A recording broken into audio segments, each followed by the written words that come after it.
Hi friends, welcome to HR institute. నేను మీ RVS Reddy సార్ని. మనం ఈరోజు పాలిటీలో భాగంగా విధాన పరిషత్తుని చెప్పుకోవడానికి రెడీగా ఉన్నాం. అయితే మిత్రులారా, ఈ కాన్సెప్ట్ చెప్పుకునే దానికి ముందు మీ అందరికి కూడా తెలియపరచుకోవాలి. HR institute world geography and Indian geography మనకి UPSC and all state previous questions MCQs అనే దాన్ని బుక్ని రిలీజ్ చేయడం జరిగింది. మార్కెట్లో ఊహించని విధంగా మనకి స్పందన వస్తుంది. కాబట్టి ప్రతి ఒక్కరు కూడా ఈ బుక్ని పర్చేజ్ చేయండి. మన హెచ్ఆర్ ఇన్స్టిట్యూట్ని డౌన్లోడ్ చేసుకొని ఈ బుక్ని పర్చేజ్ చేసుకోండి మీకు అవసరమైతే. రైట్. లేట్ చేయకుండా మనం కాన్సెప్ట్లోకి వెళ్ళిపోదాం. ఈరోజు మనం విధాన పరిషత్ అంటే రాష్ట్ర శాసన నిర్మాణం గురించి ఫస్ట్ తెలియచేసుకుంటూ, ఆ తర్వాత రాష్ట్ర శాసన నిర్మాణంలో ఎగువ సభ అయిన విధాన పరిషత్ గురించి మనం డిస్కస్ చేసుకుంటాం. ఇప్పుడు చూస్తే రాష్ట్ర శాసన నిర్మాణ శాఖ అనే దాని గురించి మనం తీసుకోవాలి. యాక్చువల్గా కేంద్రంలో ద్విసభా విధానం అంటే కేంద్రంలో ఎగువ సభ అండ్ దిగువ సభ. కేంద్రంలో ఎగువ సభ అంటే మనకి రాజ్యసభ, దిగువ సభ అంటే లోక్సభ. అంటే కేంద్రంలో ద్విసభా విధానం 1919 చట్టం ప్రకారం తీసుకుని వచ్చాము. కంపల్సరిగా కేంద్ర స్థాయిలో ద్విసభా విధానం ఉండాలి. ఒకటి రాజ్యసభ, రెండు లోక్సభ అనేది ఉండాలి అనేది ఏ చట్టం ద్వారా తీసుకొని వచ్చాము అంటే 1919 చట్టం ద్వారా తప్పనిసరి. కేంద్రంలో రెండు సభలు ఉండాలి. ఒకటి ఎగువ సభ, అదే రాజ్యసభ, దిగువ సభ లోక్సభ ఉండాలి, తప్పనిసరిగా ఉండాలి అని 1919 చట్టం ద్వారా తీసుకుని వచ్చాము. అయితే రాష్ట్ర స్థాయిలో ద్విసభా విధానం అనేది మనకి 1935 చట్టం ద్వారా తీసుకొని వస్తూ తప్పనిసరి చెప్పలేదు, ఐచ్ఛికము అని చెప్పినాం. ఐచ్ఛికము అంటే ఉండొచ్చు, ఉండకపోవచ్చు. అంటే ఎగువ సభ, దిగువ సభ. అయితే మరొక కండిషన్ మనం పేర్కొన్నాం, దిగువ సభ అనేది ఖచ్చితంగా ఉండాలి. అంటే విధాన సభ అనేది రాష్ట్ర స్థాయిలో ఖచ్చితంగా ఉండాలి. విధాన పరిషత్ ఉండొచ్చు, ఉండకపోవచ్చు. ఐచ్ఛికము ఇచ్చాము. ఏ చట్టం ద్వారా? 1935 చట్టం ద్వారా. చాలా క్లారిటీగా మీరందరూ కూడా ఈ విషయాన్ని గమనించుకోవాలి. ఏ విషయాన్ని? కేంద్ర స్థాయిలో ద్విసభా విధానము 1919 చట్టం ద్వారా తప్పనిసరి. అదే రాష్ట్ర స్థాయిలో మనకి సంబంధించి ఐచ్ఛికము 1935 చట్టం ద్వారా ఈ యొక్క రాష్ట్ర స్థాయిలో ద్విసభ ఉండాలన్నా ఉండకూడదు అనేది ఐచ్ఛికం చేయడం జరిగింది. ఇది ఏమైనప్పటికీ అంటే విధాన సభ, విధాన పరిషత్ ఉండేది ఐచ్ఛికంగా చెప్పుకున్నాం. ఆ రాష్ట్రం యొక్క మనకి ఇష్టము అని చెప్పుకున్నాం.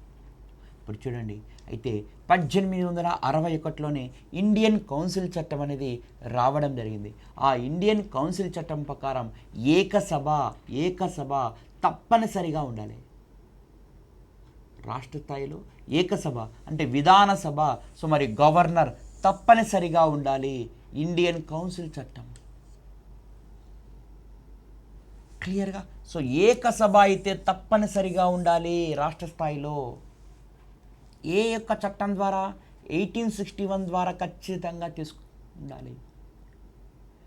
రాష్ట్ర స్థాయిలో మనకి ద్విసభా విధానం ఐచ్ఛికము, కానీ రాష్ట్ర స్థాయిలో మనకి గుర్తుపెట్టుకోవాలి, ఏకసభ అనేది తప్పనిసరిగా ఉండాలి.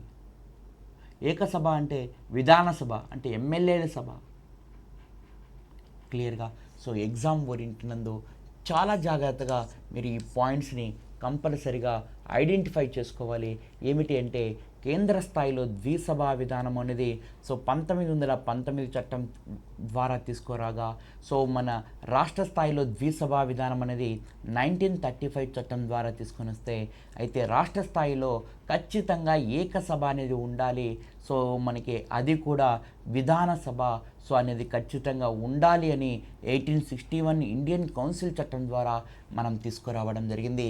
ఈ స్లైడ్కి సంబంధించిన ముఖ్యమైన అంశం అండి. చూడు, ఇక్కడే మనం ఆల్రెడీ చెప్పుకున్నాం. మళ్ళీ ఒక్కసారి కేంద్ర స్థాయిలో ద్విసభా విధానం 1919 చట్టం తప్పనిసరి. చూడండి, రాజ్యసభ లోక్సభ రెండు ఉండాలి. రాష్ట్ర స్థాయిలో ద్విసభా విధానం 1935 ద్వారా ఐచ్ఛికము అంటే చూడండి శాసన మండలి. సో మనకి శాసనసభ అంటే విధాన పరిషత్తు, విధానసభ. సో ఇది ఉండవచ్చు, ఉండకపోవచ్చు. ఐచ్ఛికం చూడండి ఇక్కడ 1861లో ఇండియన్ కౌన్సిల్ చట్ట ప్రకారం ఖచ్చితంగా రాష్ట్ర స్థాయిలో ఏముండాలి? విధానసభ మస్ట్ అండ్ షుడ్ బీగా ఉండాలి. విధానసభతో పాటుకి గవర్నర్ కూడా ఉంటాడు. విధానసభ ఏకసభ అయితే తప్పనిసరిగా ఉండాలి 1861 ప్రకారం. రాష్ట్ర స్థాయిలో ద్విసభా విధానం ఐచ్ఛికము, ఉండవచ్చు, ఉండకపోవచ్చు 1935 చట్టం ప్రకారం. మరి కేంద్ర స్థాయిలో ఖచ్చితంగా ద్విసభా విధానం తప్పనిసరి. కేంద్ర స్థాయిలో ద్విసభా విధానం తప్పనిసరి. ఏ చట్టం ప్రకారం? 1919 ప్రకారం. వన్స్ అగైన్ ఇక్కడ ఇమేజ్ రూపంలో చాలా క్లారిటీగా మీ అందరికి కూడా చెప్పుకున్నాం. అయితే 1935 భారత ప్రభుత్వ చట్టం ప్రకారం మనకి ఏకసభ అనేది, సో జాగ్రత్తగా గమనించుకుంటే మీ అందరికీ చెప్పుకోవాలి. సో మనకి ఏకసభ అప్పుడు మొత్తం 11 రాష్ట్రాలలో విధానసభ ఉంది. ఇప్పుడు 1935 చట్టం ప్రకారం 11 రాష్ట్రాలలో ఏకసభ ఉన్నింది. ఆ 11 రాష్ట్రాలలో 6 రాష్ట్రాలలో విధాన పరిషత్ ఉన్నది. ఇంపార్టెంట్. మనం 1935 చట్టం ద్వారానే కదా ద్విసభా విధానం రాష్ట్రంలో తీసుకొని వచ్చింది. ఆ యొక్క 1935 చట్టం ప్రకారము ఏకసభ కలిగిన రాష్ట్రాల సంఖ్య, సో మనకి మొత్తం ఓవరాల్గా 11 రాష్ట్రాలుంటే ఆ 11 రాష్ట్రాలలో ఆ 11 రాష్ట్రాల్లో ఓవరాల్గా 1935 చట్టం ప్రకారం భారతదేశంలో 11 రాష్ట్రాలుంటే ఆ 11 రాష్ట్రాలలో మనకి ద్విసభ కలిగినటి 6 రాష్ట్రాలు ఉన్నాయి. 1935 చట్టం ప్రకారం 6 రాష్ట్రాలు. అవి ఏమిటి అంటే బెంగాల్, బీహార్, బాంబే, ఉత్తరప్రదేశ్, మద్రాస్, అస్సాం. బీ క్యూబ్ ఉమా అని గుర్తుపెట్టుకో. B cube Uma. మరొకసారి చెప్తున్నా, 1935 చట్టం ప్రకారము భారతదేశంలో 11 రాష్ట్రాలుంటే ఆ 11 రాష్ట్రాలలో 6 రాష్ట్రాలలో ద్విసభా విధానం ఉన్నది. అంటే విధాన పరిషత్తు, విధానసభ ఉన్నది. రెండు ద్విసభా విధానము 1935 చట్టం ప్రకారం భారతదేశంలో ఎన్ని రాష్ట్రాలలో ఉన్నది అంటే 6 రాష్ట్రాలలో ఉన్నది. ఓవరాల్గా మొత్తం ఎన్ని రాష్ట్రాలు ఉన్నాయంటే 11 రాష్ట్రాలకి అవుట్ ఆఫ్ 6 రాష్ట్రాలలో విధాన పరిషత్ ఉన్నది. అందులో బీ క్యూబ్ ఉమా అని చెప్తున్నాం. బీ క్యూబ్ అనగా బి అనగా బెంగాల్, బి అనగా బీహార్, బి అనగా బాంబే, యు అనగా ఉత్తరప్రదేశ్, ఎం అనగా మద్రాస్, ఏ అనగా అస్సాం.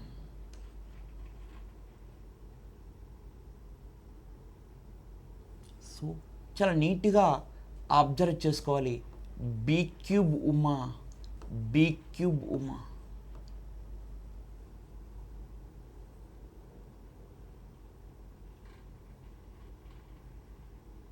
ఎస్. సో ఎగ్జామ్లో చాలా ఇంపార్టెంట్. బీ క్యూబ్ ఉమా అంటే 1935 చట్టం ప్రకారము సో ఆ రోజుల్లో అంటే 1935 చట్టం ప్రకారము భారతదేశంలో ఎన్ని రాష్ట్రాలలో ద్విసభ కలిగి ఉన్నది అనే క్వశ్చన్ అడిగితే మీరు ఆన్సర్ చేయగలగాలి. ఎన్ని రాష్ట్రాలలో ఉంది? సో జాగ్రత్తగా 6 రాష్ట్రాలలో ఉంది. అవి ఏమిటి? B cube Uma. ఇప్పుడు ప్రస్తుతము ఎన్ని రాష్ట్రాలలో ద్విసభ కలిగి ఉంది? 6 రాష్ట్రాలలో ప్రస్తుతం ద్విసభ కలిగి ఉంది. 1 ఉత్తరప్రదేశ్. ఎన్ని సీట్లు ఉన్నాయి? 100 సీట్లు ఉన్నాయి. మహారాష్ట్ర. సో ఎన్ని సీట్లు ఉన్నాయి? 78 సీట్లు ఉన్నాయి విధానం. బీహార్. సో 75. కర్ణాటక. సో 75. ఆంధ్రప్రదేశ్ 58. తెలంగాణ 40 సీట్లు కలిగి ఉన్నాయి. సో చూసుకోండి, 1935 ఇప్పుడు ప్రజెంట్, అప్పుడు ఇప్పుడు ఉన్నవి ఏమేమిటి అని కూడా క్వశ్చన్ అడుగుతాడు. అప్పుడు ఉన్నవి ఇప్పుడు ఉన్నవి అంటే అప్పుడున్న రాష్ట్రాలు ఇప్పుడున్న రాష్ట్రాలు రెండే రెండు రాష్ట్రాలు ఉన్నాయి. సో మనకి 3 రాష్ట్రాలు ఉన్నాయి. ఆ 3 రాష్ట్రాలు ఏంటంటే ఒకటి ఉత్తరప్రదేశ్, 2 బాంబే అంటే మహారాష్ట్ర, 3 సో బీహారు చూసుకోవచ్చు. సో అంటే మన దక్షిణాది రాష్ట్రాలు సో ఇంతకుముందు మద్రాస్, సో మనకి మన దక్షిణాది రాష్ట్రాలు అంటే అప్పుడుండి ఇప్పుడు కూడా ఉన్నవి 3 ఉన్నాయి. ఏమేమి ఉన్నాయి గమనించుకోవాలి. ఉత్తరప్రదేశ్ ఉంది, బీహార్ ఉంది, మహారాష్ట్ర ఉంది. మహారాష్ట్ర అంటే బాంబే అని అర్థమవుతుందా? ఇన్డెప్త్ క్వశ్చన్ ఈ విధంగా అడుగుతాడు. 1935 చట్టంలో ఉండి 1935లో ద్విసభా విధానం కలిగి ఉండి ప్రజెంట్ ఇప్పుడు కూడా ద్విసభా విధానం కలిగి ఉన్న రాష్ట్రాలు ఏమిటి అని క్వశ్చన్ అడిగినప్పుడు మాత్రం బెబ్బేలెత్తుతారు స్టేట్ మొత్తం కూడా. 1935 చట్టం ప్రకారము ద్విసభా విధానం కలిగి ఉండి ప్రజెంట్ కూడా ద్విసభా విధానం కలిగి ఉన్న రాష్ట్రాలు సో 3 ఉన్నాయి. ఉత్తరప్రదేశ్ ఒకటి ఉంది, మహారాష్ట్ర ఒకటి ఉంది, బీహార్ ఒకటి ఉంది.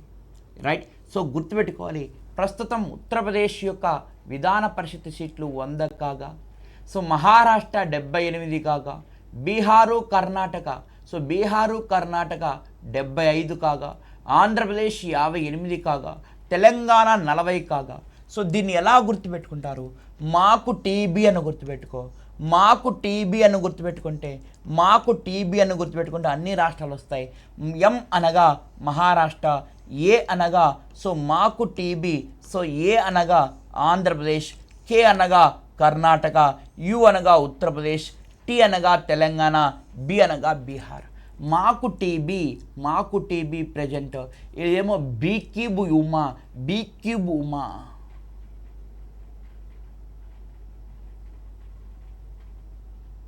మాకు టీబీ అని గుర్తుపెట్టుకో.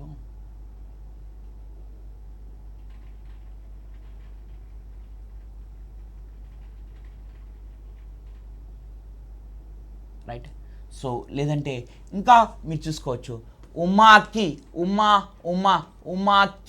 టీబీ అని గుర్తుపెట్టుకో. ఉమాకి టీబీ. యు అనగా ఉత్తరప్రదేశ్, ఎం అనగా మహారాష్ట్ర, ఏ అనగా ఆంధ్రప్రదేశ్, కే అనగా కర్ణాటక, టీ అనగా తెలంగాణ, బి అనగా బీహార్. ఉమాకి సేమ్ గుర్తుపెట్టుకో. ఉమాకి టీబీ ఎలా అయినా నువ్వు గుర్తుపెట్టుకో. కోడ్ మనకు కావాల్సింది ఏమిటి అంటే ఈ క్రింది వానిలో ద్విసభా విధానం లేని రాష్ట్రం అని క్వశ్చన్ అడుగుతాడు. ఇక్కడ ఇన్డెప్త్ క్వశ్చన్ ఏమిటో నీకు చెప్పా. అప్పుడు ఉండి ఇప్పుడు కూడా ఉన్న విధాన పరిషత్. సో అప్పుడు ఉండి ఇప్పుడు కూడా ఉన్నవి ఏమేమి ఉన్నాయి? 3 ఉన్నాయి. ఉత్తరప్రదేశ్, మహారాష్ట్ర, బీహార్. అప్పుడు ఇప్పుడు 2 ఉన్నాయి. రైట్. చాలా జాగ్రత్తగా గమనించుకోవాలి. నెక్స్ట్ స్లైడ్లోకి సో వెళ్ళిపోతున్నాం. భారత రాజ్యాంగంలో ఈ రాష్ట్ర ప్రభుత్వం గురించి మనకు ఎక్కడ కలదు? భారత రాజ్యాంగంలో ఈ యొక్క రాష్ట్ర ప్రభుత్వం గురించి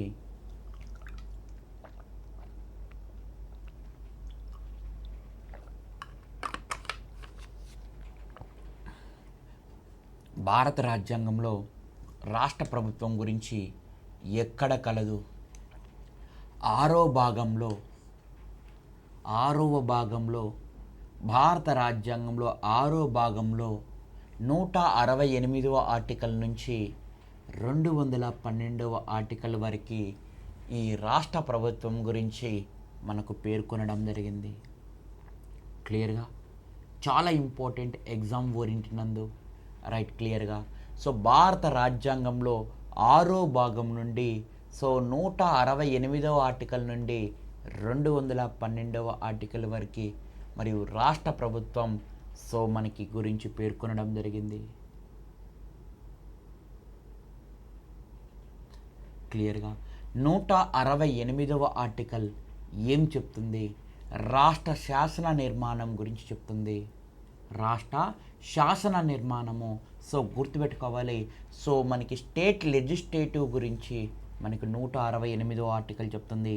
అందులో స్టేట్ లెజిస్లేటివ్ అనగా రాష్ట్ర శాసన నిర్మాణము అనగా విధానసభ, విధాన పరిషత్, గవర్నర్, ఈ ముగ్గురిని కలిపి మనం రాష్ట్ర శాసన నిర్మాణంగా చెప్తాం.